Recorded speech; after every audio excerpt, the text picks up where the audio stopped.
Muito obrigado pelo convite de estar com vocês novamente. Agradecer a Deus pela oportunidade de estar nessa casa e que eu possa trazer uma palavra, uma frase que sirva para a sua vida, para o seu relacionamento com aqueles que nós temos mais próximos de nós, né? A nossa vida, vocês me ouvem bem? Que bom. A nossa vida ela é eterna em relacionamento. A gente relaciona com Deus o tempo inteiro e com o outro. Deus nos usa todo o tempo para que nós possamos fazer esse relacionamento, essa ajuda tanto pedida para Deus, né? Nós pedimos Deus todos os dias que nos ajude, que nos encaminhe, e às vezes o caminho está do lado, aquele que nos dá um conselho, aquele que nos orienta. Então o relacionamento ele é nada mais, nada menos que tudo que nós fazemos na vida.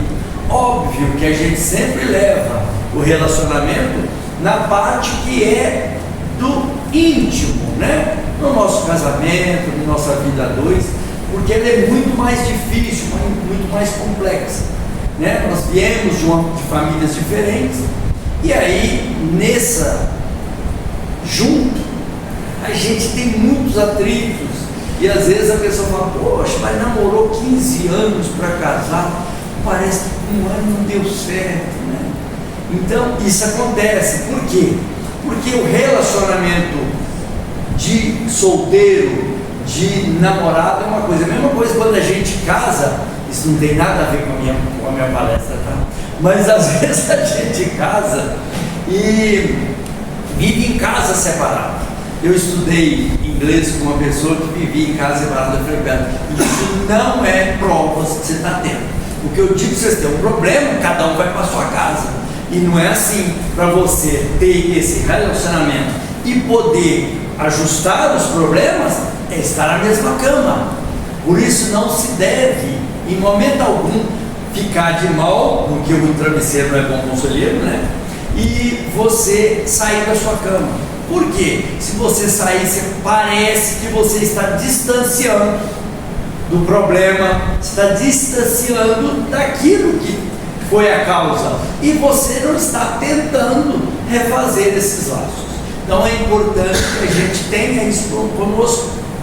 O relacionamento é difícil, é complexo? É. Mas nós não casamos por amor? Então, temos que fazer. Mas não tem nada a ver com o que eu vou falar. Então vamos falar do relacionamento. Muito obrigado pelo convite, tá? Muito obrigado. É muito bom a gente falar para um público diferente, apesar da alegria que a gente tem sempre de falar. A gente dá aula o ano inteiro para a mesma turma, né? E as palestras nem sempre estão as mesmas pessoas, né? Uns têm outros compromissos. Às vezes você dá uma palestra na segunda, como foi ontem, eu dei na Calvário Céu, às vezes a minha palestra geralmente é terça-feira. Então também são públicos diferentes todos os meses, né? Bom, aí vamos falar de relacionamento, não vamos demorar. Muito bem, eu vou trazer uma palavra do Chico para nos ajudar a começar essa coisa.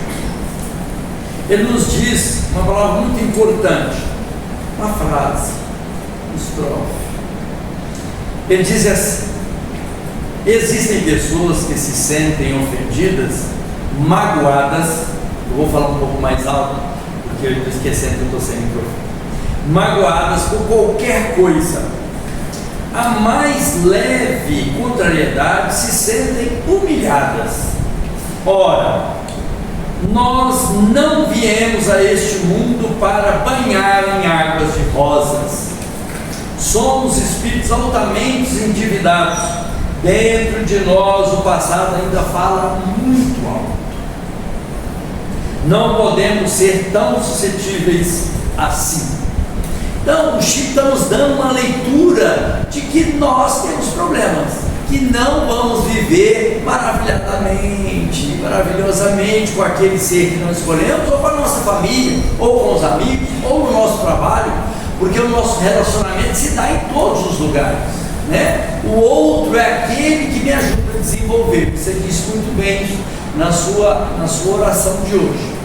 É importante que saibamos que o outro está do nosso lado, nos ajudando justamente a ter a paciência, aprendendo a conviver com o outro, e isso é importante. O André Luiz nos fala, através do Chico, no sinal verde, no recinto doméstico: bondade no campo doméstico, é a caridade começando de casa. A casa é o núcleo que se faz toda a comunidade, as cidades. Então é aqui que nós vivemos, dentro dos nossos lares, que nós vivemos todo e qualquer problema que a gente tem. Tanto que a gente às vezes maltrata um filho e uma esposa e não maltrata a visita que chega na sua casa, não é? Às vezes o de fora, como dizia o pessoal na roça mais antigo: você matou um frango, filho? A coxa você não pega não, porque é da visita. Mas então não vou comer coxa nunca, porque nunca vai chegar a minha vez, né? Então a verdade é assim que se dá. A visita você trata em ponderó, e aqueles que vivem com você no empurrão. Então aprenda a servir tanto quanto possível, de modo a não agravar as preocupações da família. Eu tenho que ajudar a minha família a resolver problema e não trazer preocupações. Preocupações são problemas. Colabore na solução do problema que surja, sem alterar-se na queixa. Não adianta nada você pedir ajuda para um filho ou para quem quer que seja, você vai ficar resmungando o resto do dia que te ajudou a fazer. É melhor que não faça, não é? Converse edificando a harmonia. Quantas vezes um problema aparentemente insolúvel pede tão somente uma palavra calmante para ser resolvido? Então, quando nós falamos com calma, edificando, o ambiente se transforma. Mas nem sempre a gente trata a família desse jeito. Então a gente precisa vivenciar melhor aquilo que nós falamos, que nós expomos para os outros, né? Eu falo numa direção, meus passos se dão em outra. Então a gente trata de qualquer forma, porque elas estão perto da gente. Bom, então relacionamento é uma arte de convivência, né? E nós nos encontramos com objetivos diferentes, com interesses diferentes. Nós queremos algo que talvez o outro também queira, aí tem ciúme, tem má vontade. Então a gente tem que entender que esse relacionamento se dá bem quando nós sabemos, inclusive, respeitar o espaço do outro, principalmente nos trabalhos que hoje a gente tem pessoas de vários níveis trabalhando junto, né? E cada um traz a sua experiência, sua opinião, costumes e sentimentos, né? Cada um carrega uma coisa assim. E a cada fase do relacionamento, principalmente íntimo, ele vai mudando. E a gente precisa entender que esses conflitos, essas coisas, esses desafios da nossa vida, eles também têm recompensas. Observa, de repente a pessoa casa e aí o marido ou a esposa é transferido. Quantas vezes a gente vê isso, principalmente nos bancos particulares, né? Às vezes a mulher trabalha no campo, o banco falou nesse apente que agora vai ter problema, hein? Então vamos vir transferir para outra cidade. Quantas vezes eu vi isso? E aí são problemas que aparecem. Pô, bom relacionamento, acabei de montar a minha casa e agora a esposa não fica em casa. O que a gente precisa saber é da recompensa que nós temos. Às vezes o relacionamento se dá tão bem e nós às vezes nos comungamos o dia inteiro juntos, mas qual o tempo útil que nós passamos juntos que nós estamos realmente se dando um ao outro? Então tem essa recompensa. Às vezes o tempo ele é pequeno junto, mas ele é cheio de recompensa. Ele é muito útil um para o outro, né? Então se dão muito bem, porque o tempo justamente é curto. Mas também há quem se dá bem dando o dia inteiro junto. Eu e minha esposa agora só ficamos juntos. Estamos abandonando as distâncias. Bom, então eu acho que nós precisamos fazermos umas perguntas com os outros, por exemplo, que a gente relaciona, esse relacionamento meu é maduro com o outro? Eu entendo, eu consigo fazer esse relacionamento maduro? Faz um exame de consciência. Eu não vou esperar muito para a resposta, enquanto isso vocês vão elaborando. Eu tenho maturidade racional com essas pessoas? Eu percebo isso? Às vezes não. Às vezes a gente pensa assim, não é madura. Então como é que eu faço para eu amadurecer esse relacionamento que é imaturo? Como que eu posso amadurecer isso?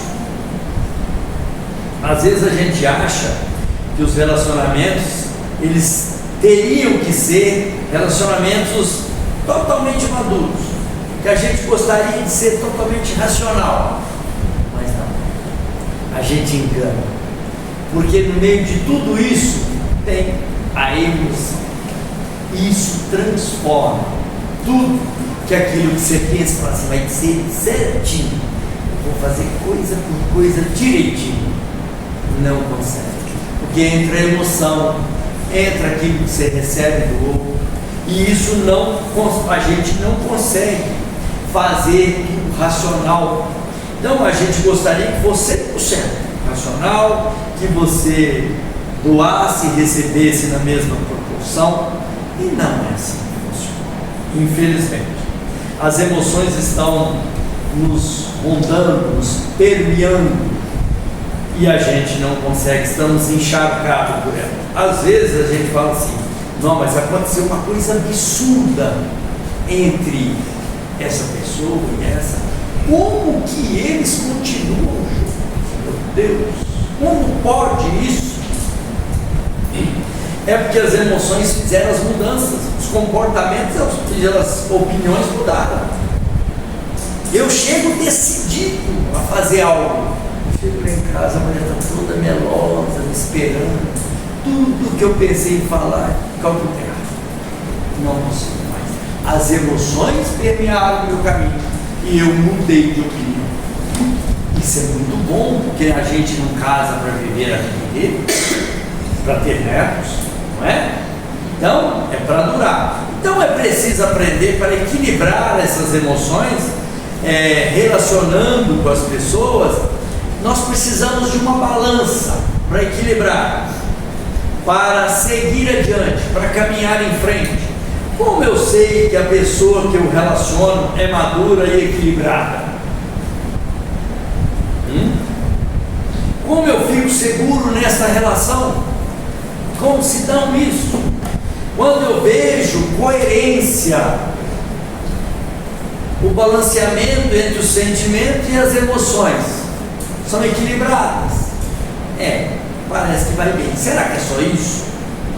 E como eu sei que está equilibrado? Olha, geralmente o que a gente consegue saber é quando a pessoa que nós nos relacionamos é uma pessoa responsável. Ela responde por tudo aquilo que são as suas ações, sem desculpas, culpas de outras pessoas, para que aquilo possa se dar melhor. Então, pode ter acontecido o que foi, chegar, não, mas isso aconteceu por causa disso ou de outra coisa. Nunca ela é responsável por si. Então, criando justificativas. Então, a gente precisa entender que a vida, aquilo que é meu, eu trago para mim. E aí, essa relação se dá madura, porque eu respondo por aquilo que é minha responsabilidade. Então, não importa o quanto isso foi inconveniente, que tenha sido a sua ação. Não importa se isso impactou, repercutiu na sociedade. Não importa. A pessoa tem maturidade emocional e reconhece o que fez. Isso é que é importante, para que a gente consiga relacionar-se bem. E mesmo sabendo que se impactou ao seu redor, e às vezes a perda foi grande para aquela pessoa, pelo prestígio e por outras coisas que envolveram aquilo, né? A sua credibilidade. Porém, a gente tem que ter consciência que nós estamos a caminho, querendo acertar, mas podemos errar. E os erros é a grande locomotiva para as mudanças. Toda pessoa certinha que não erra não tem o que consertar. Mas os erros é que traz a procura, as descobertas, justamente pelos erros que se dão. Então o erro não é ruim, desde que não seja repetitivo, né? Então temos que ter consciência, mesmo hoje com as repercussões que se dão, com tantas redes sociais e que as coisas se propagam como um relâmpago, né? Às vezes você não consegue segurar algo que você postou. Por isso que a gente precisa ter consciência do que a gente está fazendo. Você posta algo, fala, meu Deus, não pensei nisso, ou não procurei saber se isso era uma verdade. Quando você busca, alguém já fez um vídeo, pronto, já caiu na boca do povo. Então a gente não tem tempo mais dos erros banais da nossa vida. Precisamos ter um pouco mais de precaução para que a gente não erre tanto. Pode acontecer? Pode. Então a gente precisa entender que as nossas ações podem ter ações positivamente, mas pode ser negativamente. Quer dizer, nós podemos dar maus exemplos como bons exemplos, mas precisamos estar atentos para isso, porque pode acontecer conosco um erro e nós depois pagaremos caro por isso, né?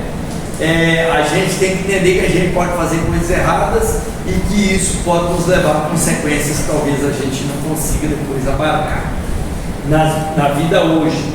E a gente também, não adianta nós acharmos que o outro é obrigado a me aceitar do jeito que sou ou vitimizar.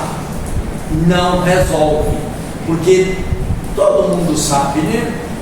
Agora está vitimizando porque ele quer justamente que as pessoas, o compadecimento, vamos dizer assim, do outro, né? Que o abrace daqui para frente, para que ele não sofra com a repercussão que tem.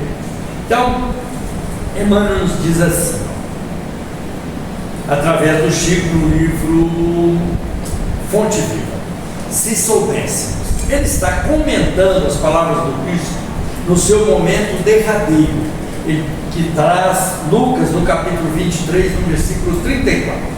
Pai, perdoa-lhes, porque não sabem o que fazem.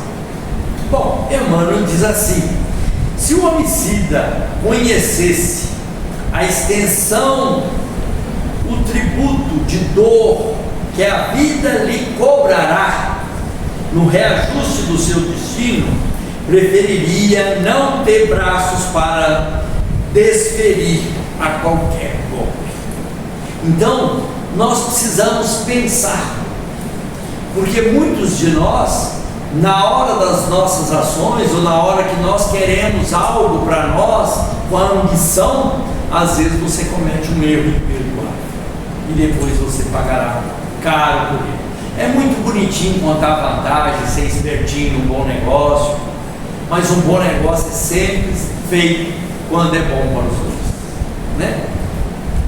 Eu tenho um amigo que infelizmente ele está ficando ruim da cabeça, está tendo Alzheimer, ele não fala mais coisa. Ele me disse um tempo atrás uma frase que ficou na minha memória. Ele disse assim: um bom negócio feito com a pessoa ruim, ele fica ruim. Um bom negócio feito com boa pessoa pode ser um mau negócio que ele se torna ruim. Então, a gente sempre precisa pesar aquilo que a gente está fazendo, para ver se nós estamos sendo leais. Muito bem. O que é sensato para nossa vida é eu me responsabilizar por aquilo que eu faço, por aquilo que sou, para ter credibilidade com a sociedade, no meio que eu ando, para aquilo que é meu compromisso, ter credibilidade com a família, porque senão fica uma coisa artificial. Eu falo, mas não sustento aquilo que falo. Então é necessário que a gente seja, que a gente tenha responsabilidade, entender que há momentos de erro, e que o que nós temos que fazer nesse momento? Buscar a reparação, pedir perdão. Primeiro entender que errou, depois pedir perdão e a reparação. A doutrina espírita fala isso o tempo inteiro, né? Para que a gente possa viver melhor. Eu sei que ninguém é totalmente maduro ou imaturo. Temos muitos graus de maturidade? Temos. Não somos só erros na nossa vida, é porque ainda não entendemos bem das coisas. Por isso a gente acha tantas coisas diferentes e nos escandalizamos, porque ainda não temos conhecimento que deveríamos ter. Então, em buscar o equilíbrio, é importante que a gente pense que nós precisamos ter uma balança para que a gente não viva numa bolha, achando que tudo aquilo que a gente faz e que é aplaudido por alguns, começam a observar, a gente aplaude, e às vezes são os mesmos, está dentro da mesma bolha. São pessoas insensatas que te aplaudem, não importa a bobeira, a besteira que você faz. Então é importante que a gente entenda que o mundo que vivemos, senão a gente é aplaudido o tempo inteiro, mas quando você olha quem curtiu aquilo que você postou, são sempre as mesmas pessoas. E quanto mais você for procurar, melhor, né? Então, eu sou assim, que tudo me aceite, pronto e acabado. Infelizmente não é assim, não funciona. Precisamos de um mecanismo de controle interno que te barre, que te coloque em sintonia com a realidade, para você sair da bolha. E às vezes não falar aquilo que gostaria, quando às vezes a gente fala, tanta gente hoje é especialista, é muita gente coach, né? Todo mundo é especialista, não sabe nada, mas palpita em tudo. Eu conheço tanta gente coach que sabe nada, mas é coach. Então a gente precisa compreender isso, porque todo mundo quer palpitar em tudo na vida, e todo mundo acha que sabe. E às vezes nós precisamos calar para não massacrar o outro. São momentos que a gente às vezes gostaria, a gente tem que dar mais valor, e só faz isso que é maduro, mais valor do silêncio. Às vezes, aí você lembra de Francisco de Assis, né? Vá pregar o Evangelho, se precisar use palavras, né? O exemplo é que arrasta. Então, e a gente às vezes precisamos não deixar vir à tona algo que você está tentando falar, mas você não tem controle daquilo. E aí a gente tem que lembrar do Kardec, que diz que os espíritos podem nos influenciar muito mais que aquilo que a gente imagina. Às vezes você está doido para falar uma coisa, você está uma plateia doido, querendo te aplaudir, você está numa bolha, e aí você quer falar logo de alguém que não deveria ter falado, para criar uma polêmica, que você jamais vai catar esses cargos que você quebrou. Muito bem. Mas há momentos que a gente não pode se omitir. Quando chegou a hora de falar, a gente fala. E porque senão você carrega consigo a vida inteira emocionalmente,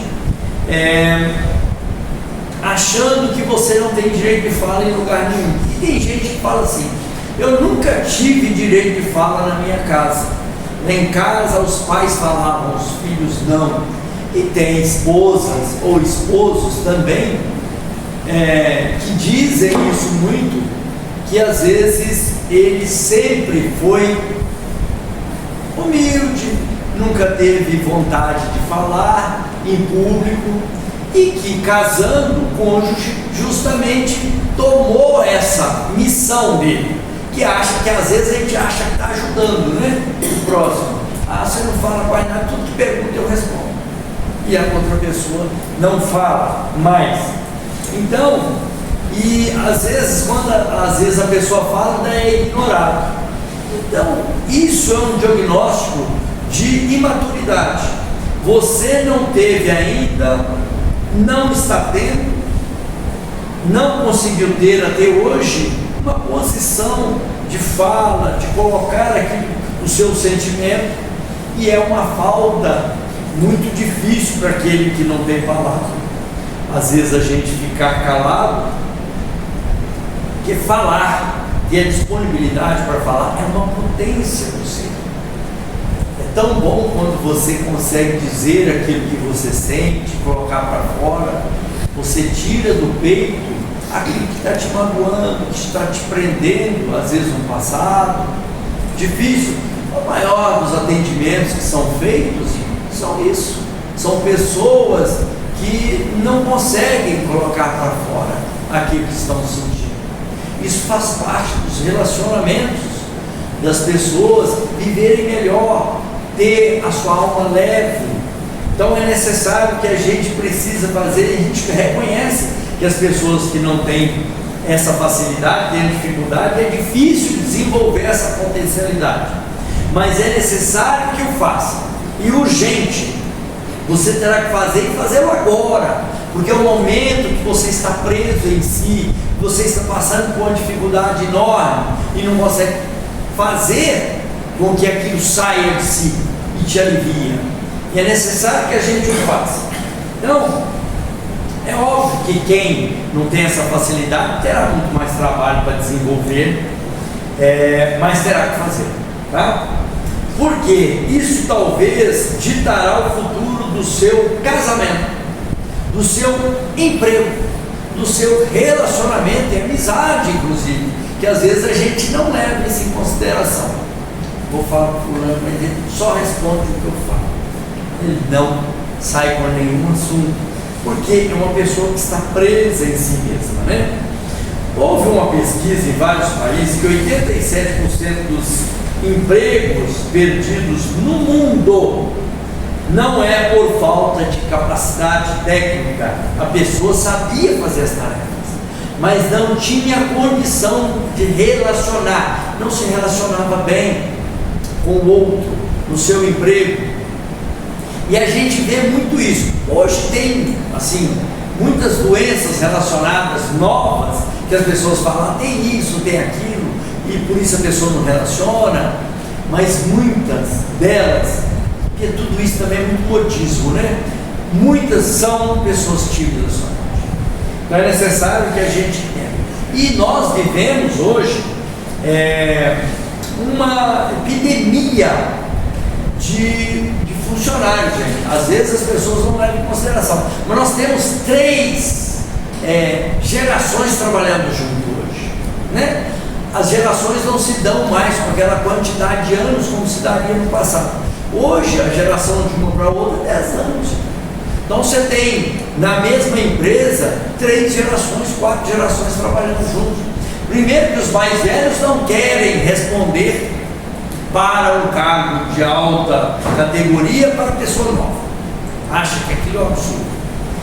Os mais novos estão acostumados com micro-ondas, miojo, né? São uma geração que querem tudo rápido, tudo na tecnologia, e querem mudança de cargo, e não querem saber do relacionamento. Não sabe nada disso aqui, é tecnologia hoje, não quer relacionar. Além disso, eles querem ter gratificação muito rápido. Aí eu mandei um currículo essa semana para um amigo, para uma pessoa que me pediu emprego. Aí ele falou assim, mas você viu já o currículo? Tem 3 anos que a pessoa está no mundo trabalhando, tem 5 empregos. Falei, filho, é a geração, o que você quer? Então, observa, a gente não pode deixar de fazer uma entrevista para você, entre linhas, descobrir naquela pessoa algo que a sua empresa está buscando. Porque se você der uma olhada artificialmente, conversar, não aprofundar, você não vai contratar, porque está muito difícil. E as pessoas não estão lembrando dessa epidemia que a gente está passando. E é o que? Relacionamento. Vamos lá, traz isso para o seu casamento, traz isso para o seu ninho agora. Vamos ver.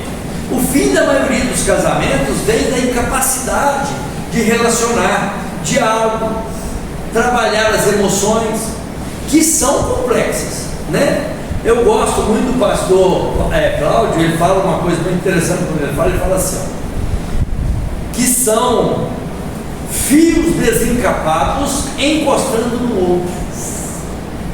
encharcados de emoção. E é isso. Porque às vezes você tem que olhar como está dando o seu relacionamento em casa, o que a esposa faz, o que o marido faz. Porque à noite, a mulher, por exemplo, fala quantas palavras lá aqui, não. Ela quer relacionar, ela quer falar. E às vezes o cara não quer. O cara quer paz. 20 minutos, 30 minutos de paz. Mas às vezes ela deixa. Né? Parece que você entrou no departamento público. Então, a gente precisa entender isso para você relacionar bem com o outro. E muitos relacionamentos têm acabado por isso. O Rossano nos diz assim, ó, nós precisamos de alfabetizar as emoções. É aprender a relacionar com o outro. Quer dizer que nós precisamos aprender a convivência, entender os motivos do outro, para que nós possamos conviver melhor. Trocando em minuto, você vai sair de um relacionamento infantil, deixar de ser uma pessoa birrenta e achar que só você tem condição de fala, que só você quer ficar em silêncio e que a outra tem que aceitar. Os dois estão cansados, ou o outro ficou em casa cuidando da família e quer falar, e você acha que ela tem que ficar em silêncio nesse momento. E começa justamente por aí. É necessário que a gente entenda e não seja essa criança birrenta, né? Aqueles que estamos juntos no nosso lar, quem são as pessoas mais importantes da sua vida? Não é aquelas que eu vejo todos os dias, quando eu acordo, quando eu vou almoçar, quando eu encontro à noite, não é? As pessoas que nós temos na nossa casa. E Deus é perfeito nisso, observe. As leis de Deus se dão com o tempo, e o tempo é de quem? Dele. Porque Deus tem tempo, então o tempo é nosso, por isso que o tempo é dele.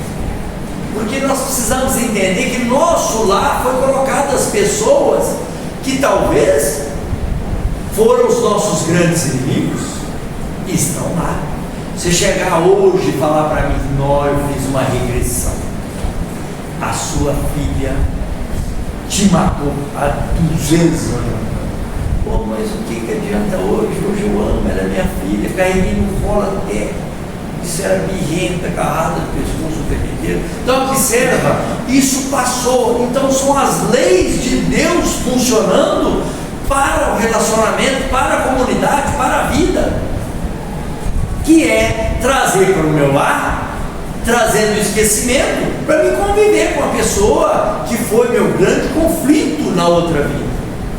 E as leis de Deus para isso, elas são perfeitas, para que nós possamos relacionar melhor, né? E dentro do lar, talvez estejam os maiores desafios nossos, mas hoje são as pessoas que nós amamos. Então é aprender a conviver, e às vezes é preciso trazer à tona algo importante do relacionamento para discutir, para que nós possamos, numa conversa madura, emocionalmente, conseguir fazer. Então, tem assuntos, por exemplo, indigestos. Você tem um filho em casa problemático que tem problema com droga. A família inteira tem que se tratar. Você sabe qual o gatilho que levou ele para a droga? Não. Se você soubesse, ele não tinha ido. Então a família inteira precisa ser tratada. Um ente querido que você perdeu, como você faz? Olha, é por pouco tempo. Fala para mim. Eu perdi um filho com 20 anos. Fala para mim. É por pouco tempo que você perdeu um filho. Você acha que a saudade mudou? Sabe quantos anos tem? E nós perdemos ele. Quantos anos? Vai fazer 18. Vai fazer 18 anos. Ele tinha 20 anos. Você acha que eu esqueço do Eric, que a mãe dele esquece dele um dia? Não. Então fala para mim, pouco tempo. Será? Né? Então é preciso que a gente aprenda a conviver com isso. Mas você precisa buscar respostas se nós temos. É preciso descer o fundo do poço, entender que aquilo se deu, que é possível você reviver, viver, começar hoje de novo.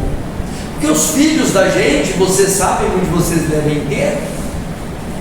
Desde que você os tem, eles fazem parte da sua vida. Não, vou fazer isso aqui, meu filho ainda vai fazer isso e aquilo com isso. Tudo que você faz é pensando nele. Por isso eles vêm como filho, né? São vinha como sogra, né? Então é necessário que a gente aprenda. A perda de querido é muito difícil, o desencarne de alguém, mas é preciso viver o luto, buscar respostas, compreender para seguir adiante, senão você não segue. Fim do relacionamento, você vira para a pessoa e fala assim: mas eu fiz tudo para esse relacionamento, eu apostei tudo na minha vida por ele, mas ele esfriou, ele acabou. Não adianta, viva esse luto, vive essa perda, mas segue adiante, senão você não vai seguir. Eu fiz tudo, eu sei que fez, porque tem gente que entrega a vida, muda de emprego, muda de cidade para ter um relacionamento, e às vezes ele esfriou. A perda de um negócio, às vezes seu negócio nem existe mais e você continua no seu negócio. Mas é a vida minha, eu fiz, aí você fez, está no passado, não se faz mais. Mas eu aluguei vídeo, eu estou dando um exemplo, aluguei vídeo, mas não se aluga mais. Tem uma maquininha que você compra hoje baratinha, você assiste tudo lá. Alguém vai te alugar um vídeo? Não, então desapega. Viva o luto e sai disso para você viver, senão você não vai viver. É necessário que a gente faça isso. E não adianta viver artificialmente. Você perdeu o filho, perdeu o casamento, perdeu sua empresa, está quebrado, perdeu o seu dinheiro, e você sai alegre. Não, eu vou até tomar uma com os amigos hoje, não tem mais obrigação. Isso é viver artificialmente. Viva o luto para você não levar para o futuro. Se você não viver o seu luto, não importa qual seja, você vai viver no futuro o peso de não ter vivido. É a mesma coisa que não teve infância. Está velho, mas não cresceu, meu Deus. Que criança velha, não é? E temos um monte por aí assim. Então nós precisamos prosseguir, nós precisamos desvencilhar daquilo que vai nos fazer mal se a gente carrega esse fardo. É necessário que vivamos profundamente aquilo que nós queremos.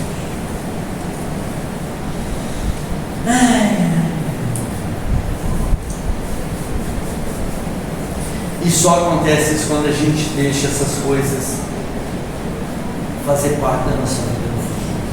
Não deixe, porque nós podemos amanhã entrar em depressão e fazer coisas piores. Então viva o seu luto do jeito que é preciso viver. E aí saia, claro, fiz uma besteira, mas estou inteiro para começar uma nova vida, uma nova relação, uma nova empresa, ou pedir um emprego, se é que eu estou arcaico, mas eu aprendi, se tiver por vontade.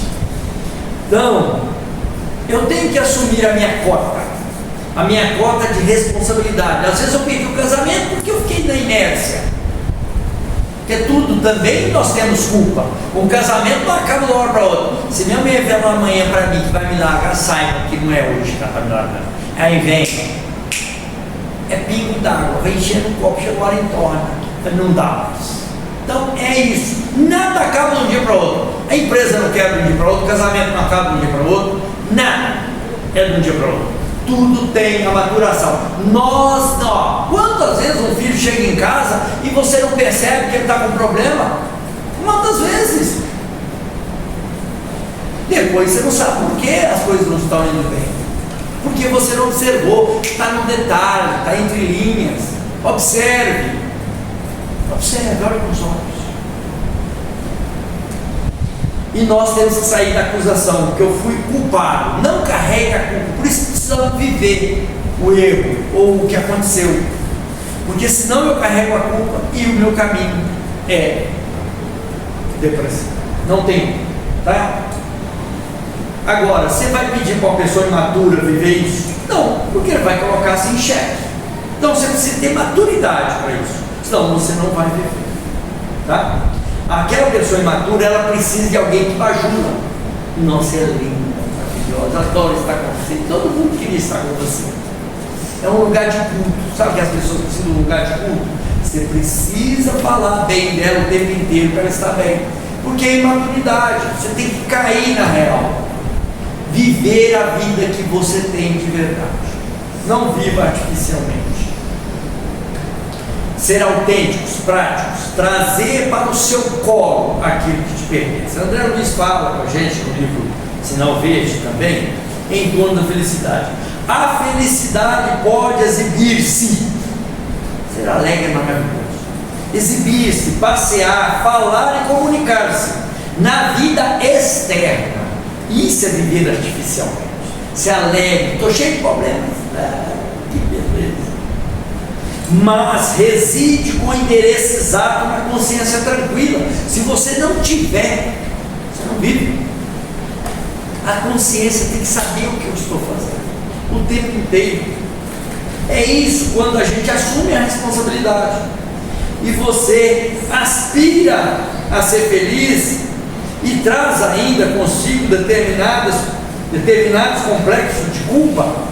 Comece a desejar a própria libertação, abraçando no trabalho em favor dos semelhantes um processo de reparação desse ou daquele dano que você haja causado em prejuízo de alguém. E ele continua: se você parar de se lamentar, notará que a felicidade está chamando o seu coração para a vida nova. É isso, liberte e viva uma vida nova. O amor é a força da vida e trabalho, vinculado ao amor é a usina geradora da felicidade. Em matéria de felicidade, convém não esquecer que nos transformamos sempre naquilo que amamos. Aí eu vou para o Evangelho de João, para a gente delatar. E vamos ver o que João nos conta aqui. No capítulo 2, João nos conta a festa de casamento que Jesus foi convidado. Quem estava nessa festa? Todo mundo conhece essa passagem. Festa do primeiro milagre de Jesus. Jesus foi convidado e seus discípulos também. Mas quem estava lá que foi convidado? A mãe dele, Maria. E ela parecia que era muito amiga da dona da casa. Não era? Porque o vinho acabou e Maria foi lá falar com Jesus. O vinho acabou e Jesus falou assim: criatura, o que eu tenho a ver com isso? Né? A resposta dele não foi bem assim, mas foi assim, ó: mulher, o que quer de mim?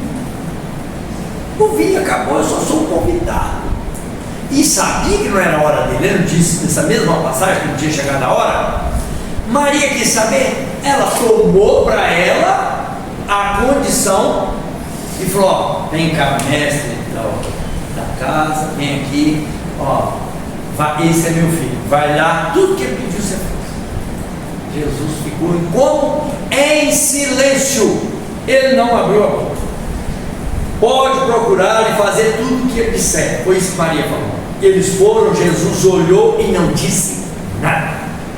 Então levantou-se, foi ver os contêineres de vinho, que não eram poucos, em 600 litros de vinho, é pouco que tinha bebido, talhas de pedras. E aí Jesus foi lá. Aquelas talhas serviam para mergulho. Aquele povo tinha uma lei de Moisés que o faziam mergulhar naquilo.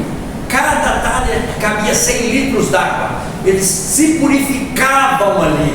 Todo dia que chegava na rua, entrava dentro da talha de água. Era purificação, lei de Moisés. Jesus pegou as talhas da religião e as transformou nas talhas da alegria, do amor conjugal. Alguém fala assim: Jesus fez o primeiro milagre transformado em mim. É só isso que ele fez. Lembrem-se, aquela comunidade, os fariseus, daquele povo, se o vinho acabasse, era festa que durava a semana inteira. Era para a família uma tragédia. Então Jesus não fez só uma transformação, Ele fez muito mais do que isso.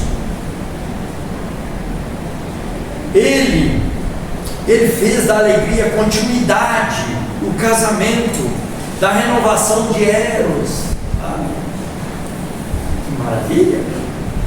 Da renovação dos afetos, dos prazeres, da renovação da alegria e do convívio social daquele povo, da intimidade conjugal, que seriam jogadas na lama se aquele vinho tivesse acabado de verdade. Jesus removeu o pretexto da frustração daquele casamento. Ele não fez só um simples milagre de transformar em vinho. Ele engravidou de alegria aquele casal e aquela família inteira, porque ele fez acontecer num momento crucial de uma festa no meio. E o livro da Boa Nova me faz lembrar muito Pedro nessa passagem, que o Pedro fala assim com Jesus: Senhor, em face dos vossos ensinamentos, como deveremos interpretar a vossa primeira manifestação, transformando a água em vinho? O vinho não iria cooperar para o desenvolvimento da embriaguez e da gula? Jesus compreendeu o alcance da interpretação, da interpelação, e sorriu. Simão Pedro, disse ele, conhece a alegria de servir a um amigo? Pedro não respondeu, pelo que o mestre continuou: as bodas de Canaã foram um símbolo da nossa união na terra. O vinho ali foi bem o da terra, a alegria com que desejo selar a existência do reino de Deus nos corações. As coisas não são matemáticas nem ciências exatas. Cada caso é um caso. Há casos em todos os tipos de relacionamentos que nós às vezes desconhecemos, que se dão, você fala, poxa, como são tão diferentes, se dão tão bem, porque algo ali da liga. É necessário que a gente entenda pessoas tão diferentes que vivem uma vida feliz, porque primeiro se propuseram. Não, mas é preciso dizer que as pessoas estão desistindo da festa por causa de pequenas frustrações. Estamos falando de vinho, por isso que estamos falando de festa. E a festa, eu quero dizer que é de um bom relacionamento, de um casamento às vezes feliz, de uma boa amizade, de um bom trabalho, de amigos que você tem boas relações. Então, com o símbolo do vinho traz alegria. Acabou o vinho, que traz alegria. Acabou por aquilo, por isso. Acabou porque meu marido não consegue ficar no emprego. Como é que eu posso manter um casamento assim? Isso não para em lugar nenhum. Ah, mas eu não suportei a minha sogra. Jesus toma conta daqui. Então, o casamento acabou. Motivos banais que nos faz desistir da nossa alegria, da transformação de nossa vida, daquilo que o futuro nos prometia. Ah, infelizmente, estamos indo a reboque. Ah, como Deus quer. Tem gente que fala assim, adoro essa tipo de frase de gente totalmente para baixo, pessimista. Como vai, fulano? Você está bem? Como Deus quer.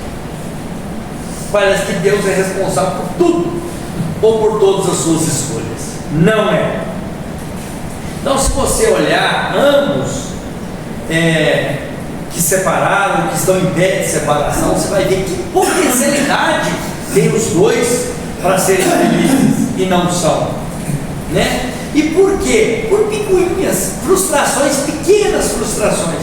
acumulam pequenas coisas que vão somando e tornam grandes demais para engolir. Eu disse, o copo que vai enchendo gota a gota, e aí já não passa na garganta os caroços da insensatez, e você não consegue manter. E tem tanta gente desistindo com facilidade dos seus amores, da sua vida, e porque também não cultivam a oração, não tem oração no lar, não traz uma luz divina para você viver melhor. Eu prometo que eu vou acabar. Às vezes o seu casamento foi te servido o vinho ruim primeiro. Às vezes foi incompatibilidade, foi algo que veio do outro lar que você às vezes não suporta, mas é para o seu bem, para mortificar-se. Nós precisamos entender que nós não mudamos o outro. Você mudou pelo exemplo, mas primeiro você muda a si mesmo. Então é necessário que a gente o faça.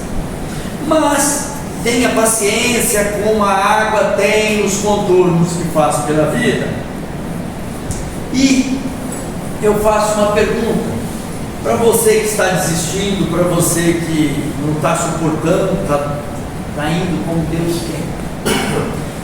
Sobrou alguma coisa? Porque tem que sobrar algo preexistente. Como é que Jesus transformou a água em vinho? Porque tinha água. Senão não transformava. Sobrou algo preexistente. Como exemplo, respeito, sobrou. Sobrou a água da fraternidade na casa de vocês para o relacionamento. Sobrou a água do desejo, da perseverança, para oferecer a Jesus, para Ele transformar. Porque Jesus faz isso em silêncio. Quando você descobrir, já se transformou. Ele opera no silêncio. E nós precisamos entender se sobrou pelo menos admiração, para que você possa viver uma vida que talvez nunca tenha vivido.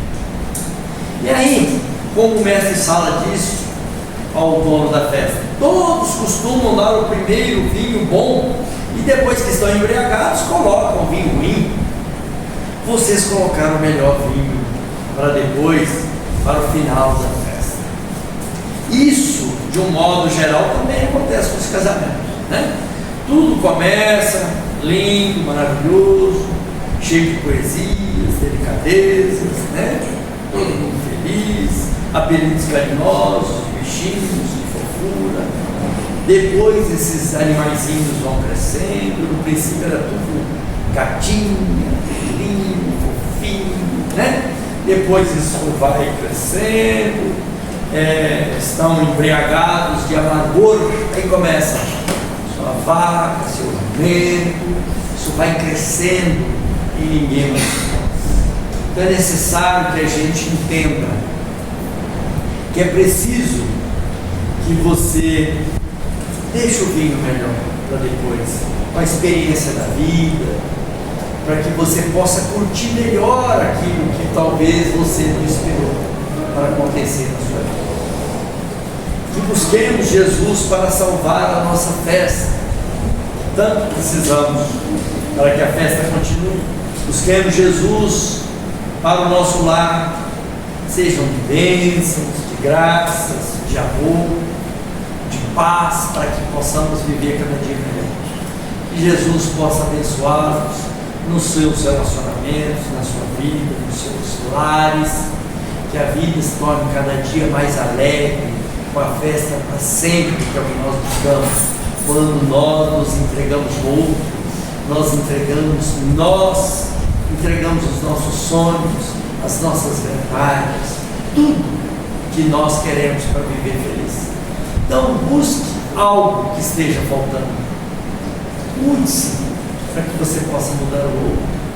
Contribui com o seu relacionamento, com a sua mudança.